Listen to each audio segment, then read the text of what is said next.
शुभ प्रभात। एक मन में प्रश्न आता है कि अर्धनारीश्वर चिकित्सा या अर्धनारीश्वर का जो स्वरूप है, ये चिकित्सा नाम कैसे आ गया? जबकि अर्धनारीश्वर तो भगवान शिव का और मां पार्वती का वो संयुक्त रूप में चित्र है। अभी उसको देखे तो अर्धनारीश्वर कहने के बाद फिर ये चिकित्सा नाम कैसे जुड़ गया? एक स्वाभाविक ही किसी के मन में प्रश्न आता है। हमने पहले तो कभी इसको सुना नहीं था, और फिर अर्धनारीश्वर भी कोई चिकित्सा होती है? भाई बाकी समझ में आता है, होम्योपैथ है, एलोपैथ है, आयुर्वेद है, यूनानी है, नेचुरोपैथी, ये समझ में आता है, लेकिन अर्धनारीश्वर भी कोई चिकित्सा होती है? ऐसा स्वाभाविक प्रश्न मन के अंदर आ जाता है। तो अब अर्धनारीश्वर का चित्र ये चिकित्सा कैसे हो गया, ये जो प्रश्न समझ में आता है तो इसका उत्तर भी अपने आप निकल कर आता है। और वो आता है कि आज जगह जगह देखें तो योग से ट्रीटमेंट सेंटर्स खुले हुए हैं। योग के, योग से चिकित्सा, सर्च करिए गूगल में, योग से कमर दर्द की चिकित्सा, तनाव की चिकित्सा किससे है? तो योग से। स्ट्रेस की चिकित्सा, साइकोसोमेटिक डिजीजेस में ट्रीटमेंट किसका है, किसकी इलाज हो सकता है? तो एलोपैथ से नहीं हो सकता, योग चिकित्सा से हो सकता है। तो योग चिकित्सा के स्टूडियो भी आजकल बड़े बड़े चिकित्सा के स्टूडियो खुले हुए हैं, योग। लेकिन अगर योग देखें तो योग तो कभी चिकित्सा के लिए जन्म ही नहीं था। योग किसके लिए जुड़ा था? भगवान के से जुड़ने के लिए। योग मतलब नर का नारायण से मिलना, ये योग था। योग मतलब जोड़ना किससे?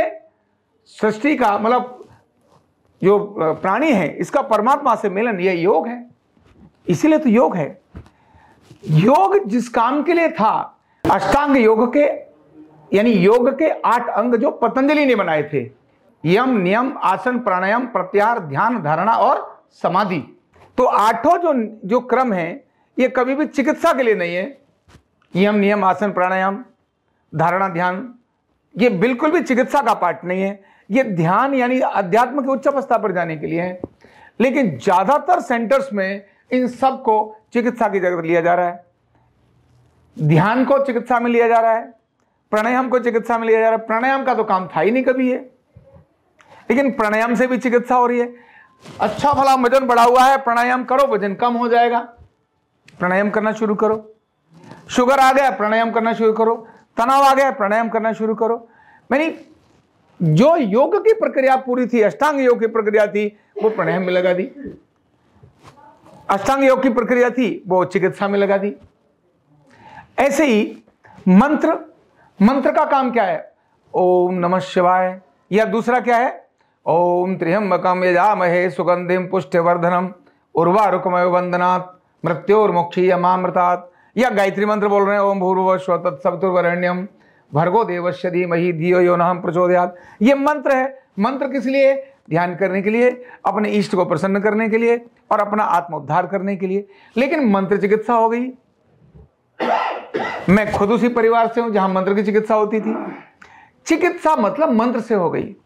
तो मंत्रों से, मंत्र तो इसके लिए नहीं बना था और कहीं लिखा ही नहीं था वेदों में, ग्रंथों में कि मंत्र से चिकित्सा कर दो, नहीं।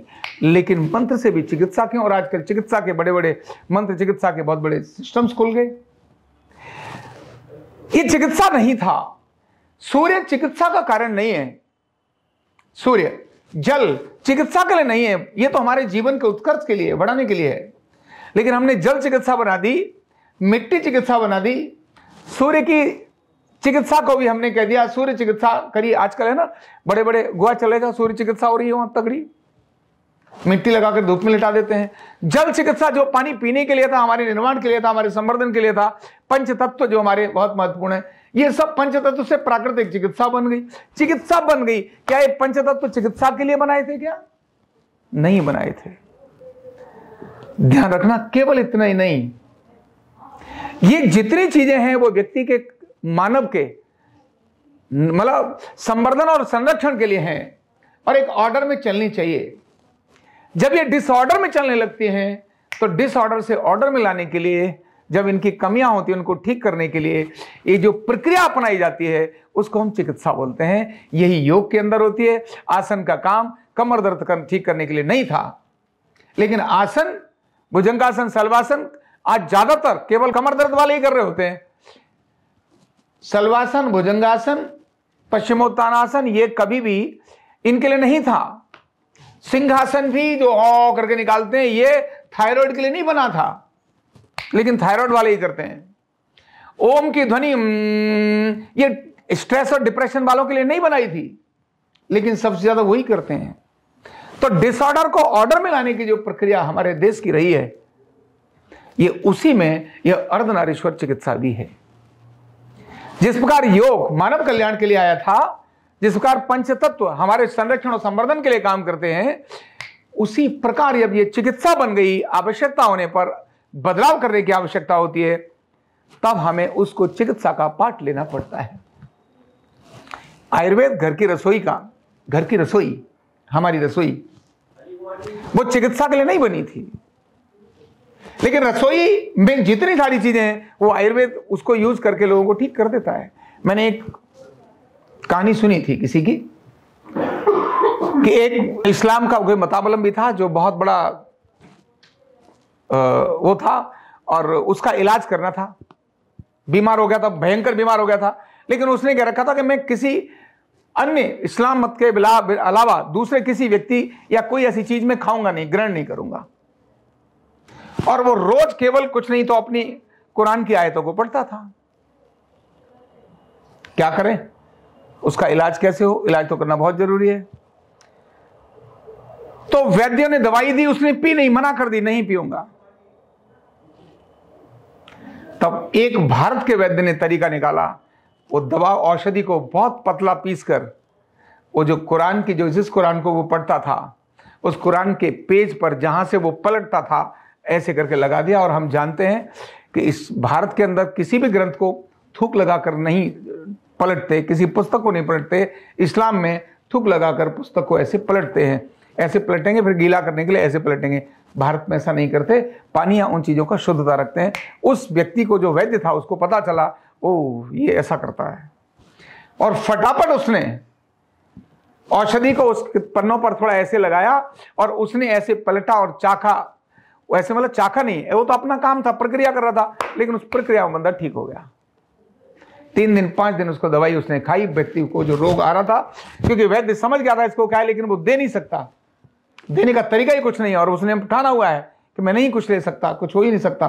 तो जैसे उसकी जीभ पर गई, वो जीभ पर जाने के बाद वो ठीक हो गया। होम्योपैथ की मेडिसिन इतनी पतली होती है जो 4 दानों से व्यक्ति में परिवर्तन कर देती है। तो ये जो प्रक्रिया भारत की अपनाई गई है, वो रोगों के लिए नहीं है, आरोग्य के लिए है। भारत की सारी प्रक्रियाएं आरोग्य के लिए हैं, लेकिन जब आरोग्य खत्म होने लगा, रोग आने लगा, और रोग भी क्यों आने लगा? डिसबैलेंस के कारण, प्राणों का डिसबैलेंस हुआ, तब मनोकायिक रोग आने लगे। मनोकायिक चिंता, स्ट्रेस के कारण से प्राण गड़बड़ होने लगे। तब प्राणायाम को चिकित्सा के रूप में प्रयोग करना शुरू किया। शरीर में मिट्टी, पानी, पंच तत्वों की कमियां होना शुरू हो गई। तब प्राकृतिक चिकित्सा के रूप में पंच तत्व चिकित्सा का निर्माण हुआ। 1000 वर्ष पहले पंच तत्व चिकित्सा का निर्माण नहीं था।